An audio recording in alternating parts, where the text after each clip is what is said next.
الحمد لله نحمده ونستعينه ونستغفره ونؤمن به ونتوكل عليه ونعوذ بالله من شرور أنفسنا ومن سيئات أعمالنا.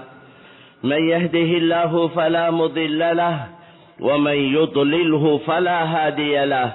أشهد أن لا إله إلا الله وحده لا شريك له، وأشهد أن نبينا محمدا عبده ورسوله، صلى الله على سيدنا وحبيبنا وشفيعنا محمد وعلى آله وصحبه أجمعين. أما بعد، قال الله تبارك وتعالى في كلامه العزيز بعد أعوذ بالله من الشيطان الرجيم: قل اللهم مالك الملك تؤتي الملك من تشاء وتنزع الملك ممن تشاء وتعز من تشاء وتذل من تشاء بيدك الخير إنك على كل شيء قدير.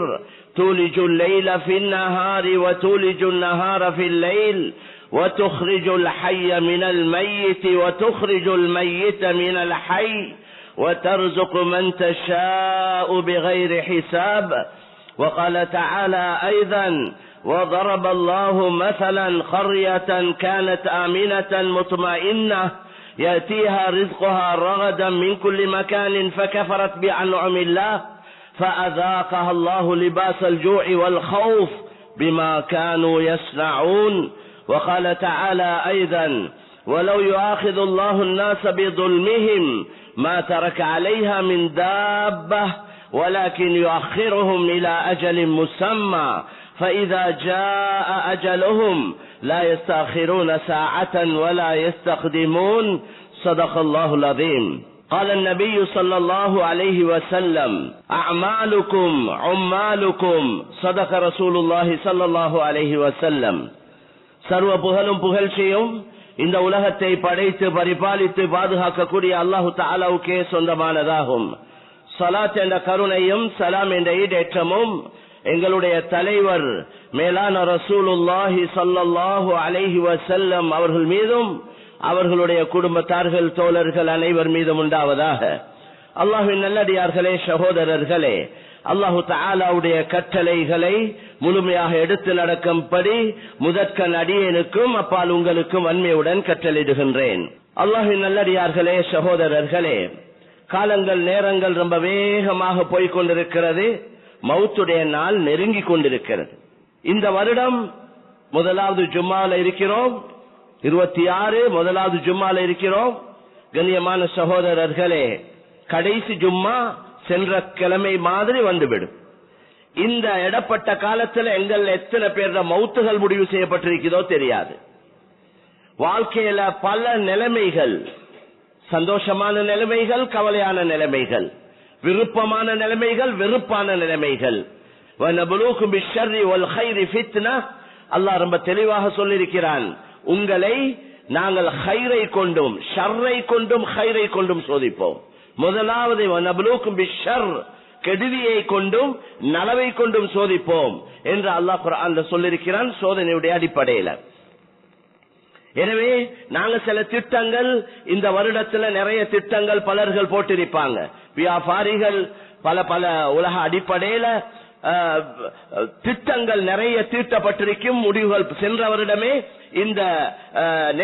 இந்த வருடத்துடைய வேலை வெட்டிகள் அது இப்படித்தான் வியாபாரத்தை எடுத்து அது இந்த லெவல்ல வரணும், நெக்ஸ்ட் லெவல் அது இந்த காரியங்கள் நடைபெறணும் என்ற அடிப்படையில தீனுடைய அடிப்படையில போடப்படக்கூடிய திட்டங்கள் தான் மிக குறைவாக இருக்குது. இன்றைக்கு தீன் மார்க்க விஷயத்துல ஈடுபடக்கூடியவங்கள்ட்ட கேட்டு பார்த்தா, நீங்க இந்த வருடம் என்னென்ன வேலை திட்டங்களை போட்டிருக்கிறீங்க, தீன நெக்ஸ்ட் லெவலுக்கு, மார்க்கத்தை அடுத்த கட்டத்துக்கு கொண்டு போக, தீனுடைய முன்னேற்றத்துக்காக, சமுதாயத்துடைய முன்னேற்றத்துக்காக, முஸ்லீம்களுடைய முன்னேற்றத்துக்காக, நாட்டுடைய முன்னேற்றத்துக்காக நீங்க என்ன திட்டங்கள் போட்டு இருக்கிறீங்கன்னு கேட்டா, இதுக்கு பின்னால்தான் யோசிக்கணும், இதுக்கு பின்னால்தான் போடணும் என்று சொல்லக்கூடிய ஒரு நிலைமை தான் அதிகமான அமைப்புகள், அதிகமான முயற்சிகளுடைய நிலைமை இருக்கும். கண்ணியமான சகோதரர்களே, பெரியவர்களே, தெளிவாக விளங்கிக் கொள்ள வேண்டிய விஷயம், எங்களுடைய சகல காரியங்களையும் அல்லாஹ் தீனோட தான் தொடர்பாக்கி இருக்கிறான். தீனை கொண்டு தான் எங்களோட துனியா சீராகுமே ஒழிய துனியாவை கொண்டு எங்களோட தீன் சீராகாது. அல்லாஹு தஆலா எங்களுக்கு அறிமுகப்படுத்தியிருக்கிற கூடிய இந்த பரிசுத்தமான தீனுல் இஸ்லாம் இது முழு மனித சமுதாயத்துக்கும் தான். முழு மனிதர்களுடைய வெற்றி, முன்னேற்றம், கண்ணியம், சந்தோஷம், ஹைர், பரக்கத், துனியால ஆகிரத்துல உள்ள சகல நலவுகளுக்காகத்தான் அல்லாஹ் இந்த பரிசுத்தமான தீனை தந்தான். தீனை எங்களை கஷ்டப்படுத்த தரையில்லை என்று குர்ஆன்ல சொல்றான். இந்த தீனை கொண்டு நாங்க உங்களே கஷ்டப்படுத்த விரும்ப இல்ல. தீனை தந்ததே எங்களுக்கு எங்களோட நலவுக்கு தான். படைச்சவனே அழகான ஒரு வழிமுறைய, அவன் தான் எல்லாம், அவனை கொண்டு தான் எல்லாம், வந்த நிலைமைகள் எல்லாம் அவனால தான் வந்தது. இப்பொழுது உள்ள நிலைமைகளும் அவனை கொண்டு, வரப்போற நிலைமைகளும் அந்த ஒருவனை கொண்டு தான் வரப்போகுது. இந்த அவ்வளவுக்கும் சொந்தக்காரன் அவன் தான். யாரும் சொந்தம் கொண்டாட இல்லை, இதுவரைக்கும் யாரும் சொல்ல இல்ல இந்த சூரியன் எனக்கு சொந்தம், இந்த வானம் எனக்கு சொந்தம், இந்த பூமி எனக்கு சொந்தம். அல்லாஹ் கேள்வியாக கேட்கிறான், யாராவது பங்காளிகள் இருக்கிறீங்களா, பார்ட்னர் மாதிரி இருக்கிறீங்களா இந்த வானத்துல பூமியில? அப்படி இருந்தா நீங்க அதுக்குள்ள ஆதாரங்களை கொண்டு வாங்க என்று குர்ஆன்ல சொல்றான். அதனால இப்படி சேலஞ்ச் பண்ணி யாரும் சொன்னது இல்ல என்றா, யாரும் செய்ய இல்ல. அதனால செஞ்சவன் அல்லாஹ் சுப்ஹானஹு வ தஆலா மட்டும்தான். அவன் மட்டும்தான் இப்படி கேள்விகள் கேட்கிறான். எனவே கண்ணியமான சகோதரர்களே, அல்லாஹ்வின் நல்லடியார்களே, பெரியவர்களே, எங்கட நிலைமைகள் சீராகணும் என்றா தனிப்பட்ட நிலைமையோ, எங்கட குடும்ப நிலைமைகளோ, எங்கட மஹல்லாக்கள், ஊர்கள், நாட்டுடைய நிலைமைகள் சீராகவோ அது அது எங்கட செயல்களை வச்சுதான் அல்லாஹ் செய்வான். ஒவ்வொரு நாட்டுக்கு இறங்கக்கூடிய ரஹ்மத்தும் பரக்கத்தும் அதே போல சோதனைகளும் தண்டனைகளும் நல்ல தெளிவா விளங்கிக் கொள்ள வேண்டிய விஷயம் முஸ்லீம்களை வச்சுதான் வந்து கொண்டிருக்கு. முஸ்லீம்களுடைய செயலை வச்சுதான் நிலைமைகள் வருவது. ஏனென்றா முஸ்லீம்கள் அல்லாஹ்வை நம்பினவங்க, ஆகிரத்தை நம்பினவங்க, குர்ஆனை விளங்கினவங்க, மறைவான விஷயங்கள் எல்லாம் நம்பினவங்க முஸ்லீம்கள். அதனால முஸ்லிம் அல்லாதவர்களை பொறுத்தவரையில, கலிமா சொல்லாத சகோதரர்களை பொறுத்த அல்லாஹ் குர்ஆன்ல தெளிவா சொல்றான், வலவ் அன்னனா நஸல்னா இலைஹிமுல் மலாயிகா வகல்லமஹுமுல் மௌதா வஹஷர்னா அலைஹிம் குல்ல ஷைஇன் குபுலா மா கானூ லியுமினூ இல்லா அன் யஷா அல்லாஹ். நாங்க மலக்குமார இறக்கி இந்த மக்களுக்கு விளங்கப்படுத்தி மௌத்தாவினவங்களை எழுப்பாட்டி, ஏண்டா மௌத்தாவினவங்களை பொறுத்தவரையில அவங்க சக்கராத்தை பார்த்துட்டாங்க, கபரை சந்திச்சிருக்கிறாங்க, சொர்க்கம் நரகத்தை பார்த்தவங்க, இதெல்லாம் பார்த்தவங்களை எழுப்பாட்டி அவங்க வந்து இந்த மக்களுக்கு தாவத் கொடுத்து அல்லாஹ்வை பத்தி ஆகிரத்தை பத்தி எடுத்து சொன்னாலும் அல்லாஹ் சொல்றான், மா கானூ லியுமினூ இல்லா அன் யஷா அல்லாஹ். அல்லாஹ் நாடாம இவங்க ஈமான் கொள்ள மாட்டாங்க. அதனால ஹிதாயத்தை தெளிவா விளங்கப்படுத்துறான் இந்த ஆயத்தை கொண்டு. அது ஏண்ட கையில தான் இருக்கு. ஹிதாயத்தை கொடுக்கிறவன் நான். எங்கட வேலை இந்த மக்களுடைய ஹிதாயத்துக்கு முயற்சி செய்யறது தான். எந்த நபி ரசூலுடைய கையிலையும் அல்லாஹ் ஹிதாயத்தை கொடுக்க இல்ல, முயற்சி செய்யுங்கன்னு சொன்னான்.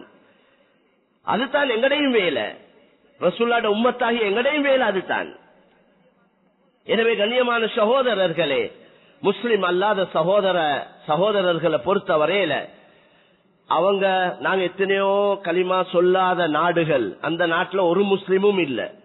நாங்க சில நேரம் எங்களுக்குள்ள பேசிக்கொள்றோம், பாருங்களே அந்த நாட்டுல மக்கள் எவ்வளவு நிம்மதியா இருக்கிறாங்க, நல்ல வசதி வாய்ப்போட இருக்கிறாங்க, பிரச்சனையே இல்ல, கஷ்டங்கள் இல்ல, நல்லா இருக்கிறாங்க என்று நாங்க எங்களுக்குள்ளே சில கலிமா சொல்லாத நாடுகள், ஒரு 56 நாடு தான் தனி முஸ்லிம் நாடுகள் என்று இருக்கு பேர்ல. அதுல இஸ்லாம் அந்த நாடுகள்ல எத்தனை நாட்டுல இருக்கிறது அது கேள்விக்குறியா இருக்குது. அந்த ஷேக் ஜமால் பத்வி என்ற ஒரு பெரிய மனிதர், அவர் முழு உலகத்துல பல நாடுகளுக்கு போனார். அவர் சொன்னார், நான் ஐரோப்பிய நாடுகளுக்கு போனேன், யூரோப்புக்கு போனேன், அந்த நாடுகள்ல போயிட்டு அந்த மக்களை பார்த்தேன், அந்த மக்களோட செயல்களை பார்த்தேன். அங்க இஸ்லாம் இருக்குது, ஆனா அவங்க முஸ்லீம்கள் இல்ல. அவங்க அந்த நாடுகள்ல இஸ்லாம் இருக்குது, அந்த மக்கள்கிட்ட இஸ்லாம் இருக்குது, அவங்க முஸ்லீம்கள் இல்ல. அரபு நாடுகளுக்கு போயிட்டு பார்த்தேன், அவங்க முஸ்லீம்களாக இருக்கிறாங்க, அவங்கள்ட்ட இஸ்லாம் இல்ல. இதுதான் ஹாலாத். டைம் என்றா டைம். நம்பிக்கை, பொய் இல்ல, ஏமாற்றம் இல்ல, மோசடி இல்ல, அநியாயம் இல்ல, யாருக்கும் அவங்களால கஷ்டம் இல்ல. சில நாடுகள்ல இரவு நேரங்கள்ல பிளைட்டே இறக்குறாங்க இல்ல, ஏத்துறது இறக்குறது இல்ல. ஏனென்றா அந்த பிளைட்டை ஏத்துறது இறக்குறதுனால அந்த ஏர்போர்ட்டுக்கு சுத்தி பக்கத்துல இருக்கக்கூடிய மக்களுக்கு அந்த சப்தத்தால அவங்களுக்கு சிரமங்கள் இருக்கும். அதனால அப்படி பேணுதலா இருக்கிறாங்க. இரவு நேரங்கள்ல ஒரு 8 மணியோட இந்த ஹெவி வெஹிக்கிள் வாகனங்கள் சில நாடுகள்ல போவே இல்லாது இரவேல. அது அந்த நேரத்துல எங்க நிக்குதோ எங்க இருக்குதோ அங்க நிப்பாட்டிடணும். ஏன்? அந்த பெரிய வாகனங்கள் போறதுனால அக்கம் பக்கத்தில் உள்ள மக்களுக்கு சிரமம் இருக்கும். அவங்க இரவு நேரம் தூங்குற நேரம். சுப்ஹானல்லாஹ். அல் முஸ்லிம் மன் சலிம அல் முஸ்லிமூன மின் லிசானிஹி வ யதிஹி. நபி சொன்னாங்க, ஒரு முஸ்லிம் யார் தெரியுமா? அவரது நாவாலேயோ அவரது கையாலேயோ ஏனைய மக்கள் நிம்மதி அடைஞ்சிட்டாங்களே அவர் தான் முஸ்லிம். இவரது கையாலேயோ நாவாலேயோ இந்த ரெண்ட சொல்றத கொண்டு முழு எல்லா உறுப்புகளும் அதுக்குள்ள அடங்குது. இந்த ஒரு முஸ்லிமால யாருக்கும் கஷ்டம் இருக்காதுன்றாங்க. முஸ்லிம் யாருக்கும் கஷ்டம் கொடுக்க மாட்டார். முஸ்லிம் யாரையும் நோவிக்க மாட்டார். முஸ்லிம் மோசடி செய்ய மாட்டார். முஸ்லிம் ஏமாற்ற மாட்டார். முஸ்லிம் அநியாயம் செய்ய மாட்டார். முஸ்லிம் பொய் சொல்ல மாட்டார். அல் முஃமினு இதா வஅத வஃபா. முஸ்லிம் முஃமின் அவர் வாக்களிச்சா நிறைவேற்றுவார். மன் கர்ர ஃபலைஸ மின்னா. ஏமாத்துறவன் எங்கள்ல உள்ளவன் இல்லை என்று சொன்னாங்க நபி ஸல்லல்லாஹு அலைஹி வஸல்லம். முஸ்லிம் பேசினா உண்மையை தான் பேசுவான் என்றாங்க. உடன்படிக்கை செய்தால் நிறைவேற்றுவான் என்று சொன்னாங்க. இதுக்கு மாற்றமானவன் தான் முனாஃபிக். முனாஃபிக் என்ன செய்வான்? வாக்குக்கு மாறுபாடு செய்வான், பொய் சொல்லுவான், ஏமாத்துவான். அல்லாஹ் குர்ஆன்ல சொல்றானே சூரத்துல் முஃமினூன்ல, வல்லதீன ஹும் லிஅமானாத்திஹிம் வ அஹ்திஹிம் ராஊன். முஃமின்களுடைய பண்புகளை விளங்கப்படுத்தக்குள்ள சொன்னா, இந்த முஃமின்கள் அவங்க அமானிதங்களை பாதுகாப்பாங்க, உடன்படிக்கைகளை நிறைவேற்றுவாங்க. களவு, பொய், மோசடி, ஏமாற்றம் மூமின்ட்ட இருக்காது என்று அல்லாஹ் சொல்றான். நபி விளங்கப்படுத்தினாங்க. உலகத்துக்கே முன்மாதிரியா இருக்க வேண்டியவங்க நாங்க. இன்றைக்கு எங்களுக்கு உதாரணமா மக்கியவங்கள சொல்றாங்க. இன்றைக்கு பாருங்களேன், அவங்களோட தன்மையை பாருங்களேன், அவங்களோட நம்பிக்கையை பாருங்களேன். ஜப்பான் போன்ற ஏனைய பல நாடுகள் அத மாதிரி இருக்குது. கண்ணால கண்ட காட்சிகள். வயசுக்கு போனா அவங்க ரிட்டையர்ட் ஆனதுக்கு பின்னால வீட்டுல பின்பகுதியில இருக்கக்கூடிய அந்த கார்டன்ல ஏதாவது மரக்கறிகளை நாட்டி அத பிச்சு அத மெயின் ரோட்ல லேன்ல இருக்கிறாங்க. மெயின் ரோட்ல கொண்டு வந்து ஒரு மேசையில வச்சு விலையையும் போட்டு அந்த சாமானத்தை வச்சுட்டு அவங்க போயிடுறாங்க. அன்னைக்கு யாரும் கிட்ட நிக்கிறது இல்ல. வழியில போற வாரவங்க வாகனத்தை நிறுத்தி அந்த சாமானத்தை பார்த்து அந்த சல்லி அன்னைக்கு வச்சுட்டு அவங்க எடுத்துக்கொண்டு போறாங்க. சுப்ஹானல்லாஹ். இது யார் செய்ய வேண்டிய தன்மை? அவ்வளவு நம்பிக்கை. கண்ணியமான சகோதரர்களே, கிட்டத்தட்ட ஒரு பயணம் ஒரு நாட்டுக்கு போன நேரத்துல எங்கட பேக்ஸ் நாங்க ஒரு வாஷ்ரூம் போறதுக்காக ஒரு இடத்துல வச்சேன். நான் சொன்ன யாராவது பாத்துக்கோங்க.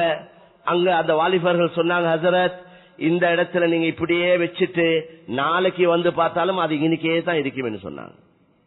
யாரும் தூக்க மாட்டாங்க. இது களிமா சொல்லாத நாடுகள், அல்லாஹ் ஆகிரத்தை நம்பாத மக்கள்கிட்ட இருக்கிற பண்புகள். சுப்ஹானல்லாஹ். எங்கள்கிட்ட இருக்க வேண்டியது அவங்கள்ட்ட இருக்குது. மேலான கண்ணியமான சகோதரர்களே, அல்லாஹ்வின் நல்லடியார்களே, அதனால நாங்க சில களிமா சொல்லாத மக்கள் வாழக்கூடிய சில நாடுகள்ல மக்கள் நிம்மதி ஆயிக்கிறாங்க. ஏன்?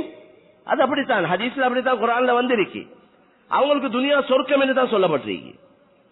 அல்லாஹ் சொல்றான் தானே, وَلَوْلَا أَن يَكُونَ النَّاسُ أُمَّةً وَاحِدَةً لَجَعَلْنَا لِمَنْ يَكْفُرُ بِالرَّحْمَنِ لِبُيُوتِهِمْ سُقُفًا مِّن فِضَّةٍ وَمَعَارِجَ عَلَيْهَا يَظْهَرُونَ وَلِبُيُوتِهِمْ أَبْوَابًا وَسُرُرًا عَلَيْهَا يَتَّكِئُونَ وَزُخْرُفًا وَإِن كُلُّ ذَلِكَ لَمَّا مَتَاعُ الْحَيَاةِ الدُّنْيَا وَالْآخِرَةُ عِندَ رَبِّكَ لِلْمُتَّقِينَ.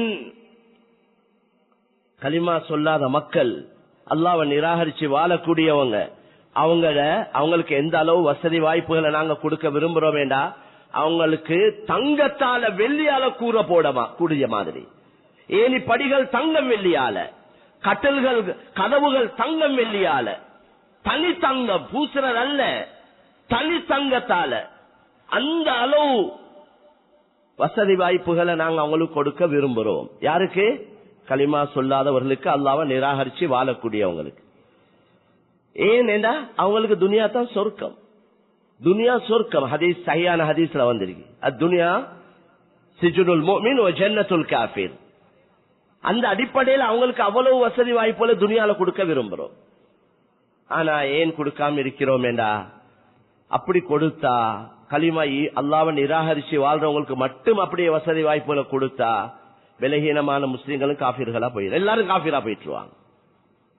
இன்றைக்கு சின்ன சின்ன பணத்துக்காக இன்றைக்கு என்ன அநியாயங்கள் எல்லாம் செய்யறாங்க. சல்லி கிடைக்குமா, வேண்டிய அநியாயத்தை செய்ய தயார், வேண்டிய ஏமாற்றம், பொய், புரட்டு, பொய் சாட்சி எல்லாம் செய்ய தயார். ரசூலுல்லாஹ் சொன்னாங்க, தாயிஸ் அப்துத் தீனார் வ அப்துத் திர்ஹம். தீனார் திர்ஹமுடைய அடிமை நாசமடைந்து விட்டான் என்றான்.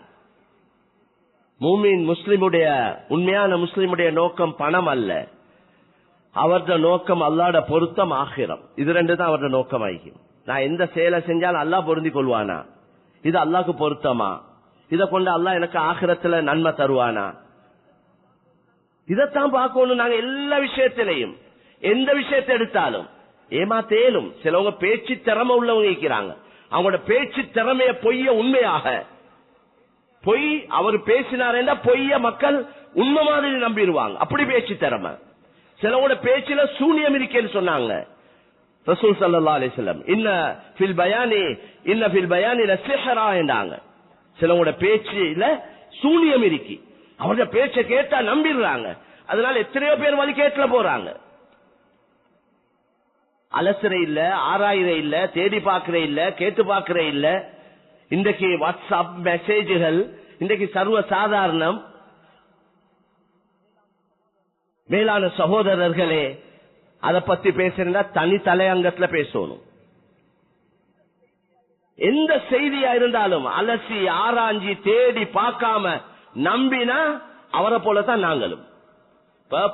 புறம் பேசுறது, கீபத் பேசுறவரோட ஒத்தரை பத்தி பலாய் கழுவுறார், எங்களுக்கு விளங்குற பாசையில சொல்றேன். இவர் ஒத்தர் காது கொடுத்து கேட்டுக்கொண்டிருக்கிறார். இமாம் கஸ்ஸாலி ரஹ்மத்துல்லாஹி அலைஹி சொல்றாங்க, புறம் பேசுறவருக்கு எந்த பாவமோ கேட்டுக்கொண்டிருக்கிறவருக்கும் அதே பாவம் கிடைக்கும். இவர் காது கொடுக்க போயிட்டு தான் அவர் கேட்டுக்கொண்டிருக்கிறார். அல்லாஹ் குர்ஆன்ல புறம் பேசுறத பத்தி என்ன சொல்றான்? அயுஹிப்பு அஹதுக்கும் அய்யகுல லஹ்ம அஹீஹி மைதா ஃபகரிஹ்துமூ. ஒரு மௌத்தாவி இருக்கிற மையத்துல உங்களோட ஒரு சகோதரர் மௌத்தாவிக்கிறார். மௌத் என்று சொன்னாவே கவலை, அவரது இறைச்ச தின்னுங்க சொல்றவருக்கு இவர் அடிப்பார். அல்லாஹ் சொல்ற அத மாதிரி அதை விட மோசமான ஒரு வேலை தான் புறம் பேசுறது, மானத்தை போக்குறது, கேவலப்படுத்துறது, சீரழிக்கிறது. ஒருத்தர மானம் மரியாதை என்றது உயிரை விட கண்ணியமானது. இன்னைக்கு மானத்தை பாதுகாக்க சிலவங்க உயிரை கொடுக்கிறாங்க. கடன் எடுத்தார், கடனை கொடுத்துக்க இல்லாம போச்சு, அதுக்காக சூசைட் பண்ணி கொள்றவங்க எவ்வளவு பேர், எவ்வளவு சம்பவம் உங்களுக்கு தெரியும். ஏன்னா மக்களுக்கு முகம் காட்டணுமே. முஸ்லிம்களையும் பலர்கள், அன்றைக்கு ஒரு வாலிபர் 30 லட்சம் கடனுக்கு தற்கொலை செஞ்சு கொண்டார். மான மரியாதை என்றது அவ்வளவு முக்கியமானது. ஒவ்வொருத்தரும் அவங்களோட மானத்தை மரியாதைய பாதுகாக்கிறது அவரது கடமை. அதனால கண்ணியமான சகோதரர்களே, பெரியவர்களே, நான் சொல்ல வந்த விஷயம், அல்லாஹ் சுப்ஹானஹு வ தஆலா இந்த ஆயத்தில் என்ன விளங்கப்படுத்துறான்? காபிர்களுக்கு உலக வாழ்க்கை சொர்க்கம், ஆகிரத்துல வல் ஆகிரத்து இந்த ரப்பிக லில் முத்தகீன். ஆகிரத்துல ஆகிரம் தான் முத்தகீன்களுக்கு என்று உள்ளது. இது நாங்க அனுபவிக்கிறதுக்குள்ள இடம் இல்ல. இதை அனுபவிக்கிறதுக்காக வேண்டி மாற்றமான வேலை செஞ்சு இதை அனுபவிக்கிறது இல்ல, நடக்கவே மாட்டாது. பொய் சொல்லி யாரும் செய்யறது, ஏமாத்தி யாவரம் செய்யறது, இன்னொருத்தண்ட பௌத்துல அடிச்சு, இன்னொருத்தண்ட காணிய பிடிச்சு, இன்னொருத்தொண்ட கல்ல டீட் செஞ்சு சும்மைக்கிற ஒரு காணிக்கு கேவியட்டொண்டு அடிச்சு அதுக்கு இன்றைக்கு எல்லாம் செய்ய இயலும் துனியால. அல்லாஹ் தான் பாதுகாக்கணும். மேலான சகோதரர்களே, பள்ளிக்கு சொந்தமான சொத்துக்களை பொதுவாவே ஹதீஸ்ல வந்திருக்கு, இன்னொருத்தருக்கு சொந்தமான காணியில ஒரு மிஸ்வாக் குச்சி, மிஸ்வாக் தெரிந்தானே, மிஸ்வாக் குச்சியுடைய அளவு இன்னொருத்தருக்கு சொந்தமான காணிய பிடிச்சா வெற்றி பிடிக்கலும். அதுதான் அதுக்கு வழிகள் நிறைய இருக்கு. கியாமத்துடைய நாளையில யாரு மோசடி செய்யறாரோ, அவர் எதை மோசடி செஞ்சாரோ அதை கியாமத்துடைய நாளையில சுமந்து கொண்டு வருவார். ஹதீஸ்ல ரொம்ப தெளிவா வந்திருக்குது. ஒட்டகத்தை களவெடுத்தவன் ஒட்டகத்தை கியாமத்துடைய நாளையில களத்துல அடிச்சு கொண்டு வருவான். மாட்டுக்கல்லன் மாட்ட களத்துல அடிச்சு கொண்டு வருவான். ஆட்டுக்கல்லன் ஆட்ட களத்துல அடிச்சு கொண்டு வருவான். அது சத்தம் போடும், அது கத்தி கொண்டிருக்கும். இவர் எல்லா மக்களுக்கு முன்னால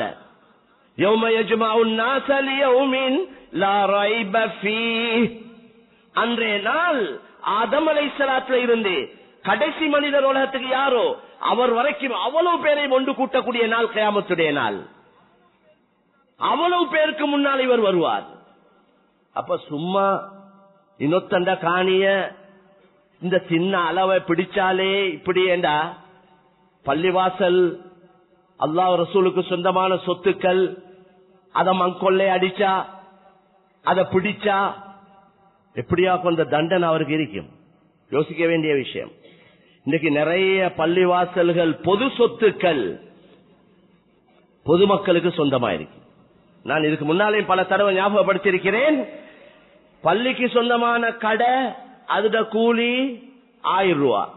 அந்த கடைக்கு பக்கத்துல இன்னொரு கடை இருக்கு, அது ஒரு பள்ளிவாசல் ட்ரஸ்டிட கடை உதாரணத்துக்கு. அந்த கடையிட கூலி 50,000. அந்த கடையும் இந்த கடையும் ஒரே மாதிரி, அதே அளவு தான். இது பள்ளிவாசலுக்கு சொந்தம், அதனால இது 1000. அது அவருடைய கடை, அதனால அதுக்கு 50,000. இப்படி எவ்வளவோ இருக்குது. உங்களுக்கு ஆதாரத்தோடு நிரூபிச்சு காட்டேலும். பொது சொத்து என்று வரக்கொல மக்கள் இன்றைக்கு அதுல பொடுப்போக்காக இருக்கிறாங்க. எங்கட வீட்டுல ஒரு டேப் ஒன்றுல பைப்ல தண்ணி சொட்டு வடிஞ்சு கொண்டிருக்கேன்டா எங்களுக்கு பார்த்து கொண்டிருக்கலாது. ஏண்டா தண்ணி பில்ல கெட்டவர் இவரே. அதனால் அவர் உடனே அதுக்குள்ள ஏற்பாடு செஞ்சு ஆளை கூப்பிட்டு அந்த வேலையை செய்வார். பள்ளிவாசலையா இருக்கேலும், மதரசாலையா இருக்கேலும், ஸ்கூல்லையா இருக்கேலும், எந்த பொது இடங்கள்லயாம் இருக்கேலும் தண்ணி வடிஞ்சு கொண்டே இருக்குது, ஓடிக்கொண்டே இருக்குது விடிய விடிய. அதை கேட்பார் பாப்பாரு இல்ல. பொறுப்புதாரிகள் அல்லாஹ்க்கு பதில் சொல்லணும். இன்றைக்கு பொறுப்பெடுக்க விரும்புறாங்க, பதவிகளுக்கு விரும்புறாங்க.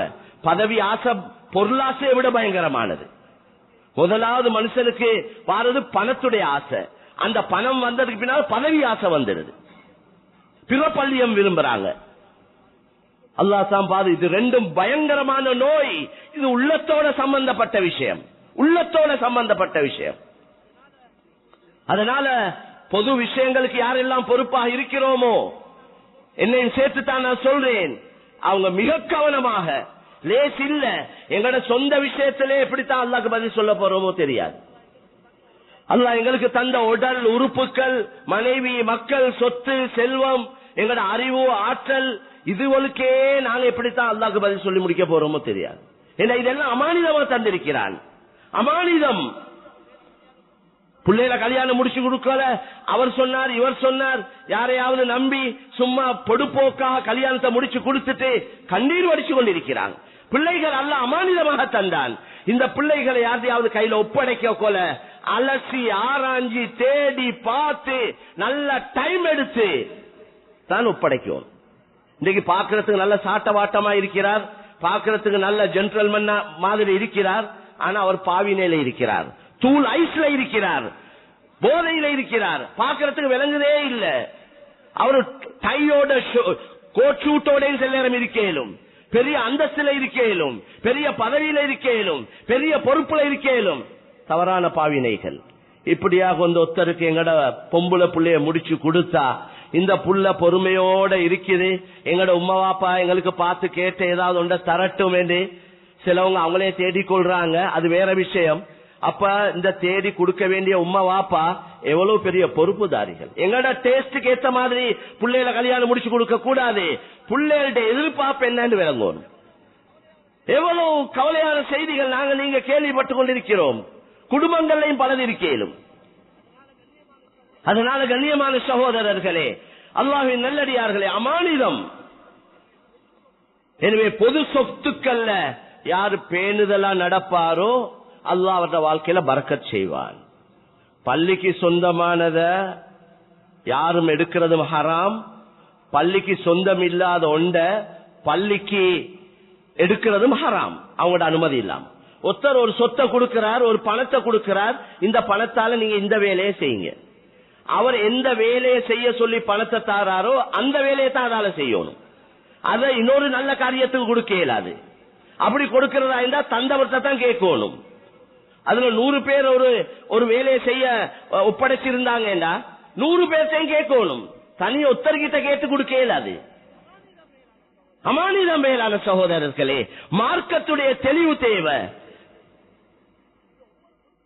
இது ஒவ்வொரு முஸ்லிமும் விளங்கிக் கொள்ள வேண்டிய விஷயம். இன்றைக்கு நிறைய அநியாயங்கள் நடக்குது. இந்த வந்த சோதனைகள் நான் நினைக்கிறேன் இது எங்கட பாவத்தால வந்தது, எங்கட அநியாயங்களால வந்தது, எங்கட பொறுப்போக்கால வந்தது, எங்கட பொறுப்புகளை சரியாக நிறைவேற்றாததுனால வந்தது தான். இந்த மக்களால வந்ததல்ல.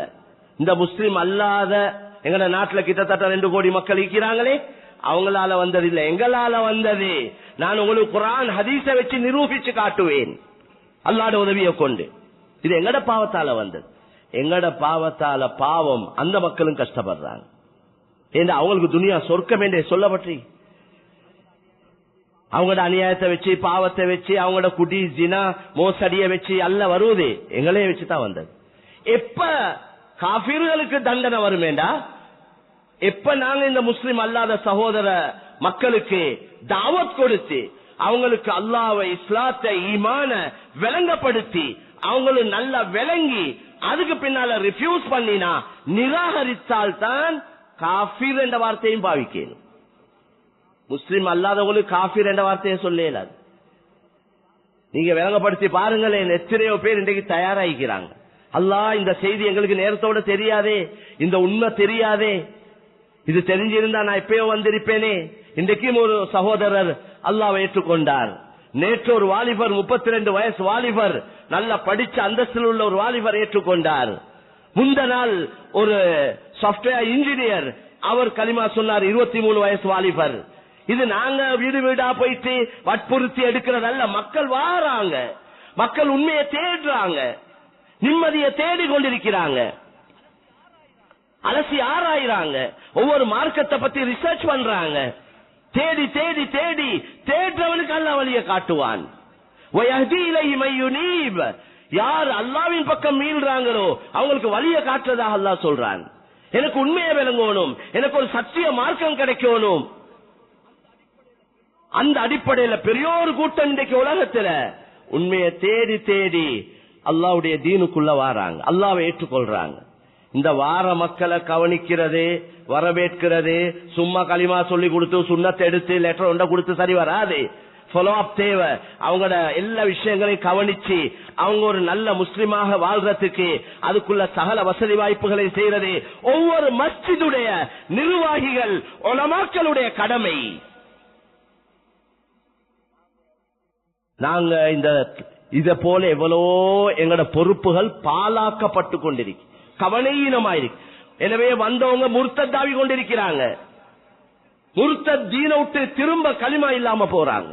இதுக்கெல்லாம் பொறுப்புதாரிகள் அல்லாஹ்க்கு பதில் சொல்லணும். அதனால கண்ணியமான சகோதரர்களே, நாங்க சீராவினால் நாடு சீராகும். எங்கட பாவத்தால மக்கியவங்களும் சேர்ந்து கஷ்டப்படுறாங்க. இதுக்கு தெளிவாக உங்களுக்கு விளங்குறதுக்கு ஒரு ஹதீஸ். ஆயிஷா ரலியல்லாஹு அன்ஹா கேட்டாங்க, யா ரசூலல்லாஹ், எங்களையோட நல்ல மக்கள், சாலிஹான மக்கள், நல்லடியார்கள், அல்லாஹ்வுடைய நேசர்கள் எங்களையோட எங்களுக்கு மத்தியில இருக்க கொல அனுஹுலகு வஃபீன ஸாலிஹூன், அப்படியே அந்த மக்கள் இருக்க கொலையும் நாங்க அழிக்கப்படுவோமா, தண்டிக்கப்படுவோமா என்று கேட்ட நேரத்தில் ரசூலுல்லாஹ் சொன்ன தெளிவான பதில் சுருக்கமா, இதா கசுரல் ஹபஸ், பாவங்கள் அதிகரித்தால் உங்களோட நல்லடியார்கள் இருந்தாலும் அழிக்கப்படுவீங்க. 60% 60% நல்லவங்க இருந்தா அந்த நல்லவங்களை வச்சு அல்லாஹ்வுடைய ரஹ்மத் பரக்கத் இறங்கும். அந்த 60% வச்சு அவங்களுக்கு இறங்குறதுல இந்த 40% 40% மக்களும் அவங்க மாத்தமா பாவத்துல ஈடுபட்டாலும் இவங்களோட ரஹ்மத்துல அவங்களும் அடைஞ்சு கொள்வாங்க. 60% மாத்தமான மக்கள் இருந்தா, அல்லாஹ்வுடைய சட்ட திட்டங்களுக்கு மாற்றமா நடக்கக்கூடியவங்களா இருந்தா அவங்கள வச்சு அதாபுகள் வரும். அந்த வார அதாபுல இந்த 40% நல்ல மக்களும் சேர்ந்து மாட்டிக்கொள்வாங்க. சூறாவளி வரக்கொல ஊடு ஊடா வாரது இல்லை, அப்படி வார முறை உண்டு இல்லை. வெள்ளம் வரக்கொல இவர் தான் அல்லாஹ்க்கு மாற்றமா நடக்கிறார் என்று அவரோட வீட்டுக்கு மட்டும் வெள்ளம் வராது. சுனாமி வரக்கொலையும் அப்படித்தானே, எர்த்குவேக் பூமி அதிர்ச்சி வரக்கொலையும் அப்படித்தானே, ஏரியாவே போயிரும். அப்ப யாரும் சொல்ல இயலாது.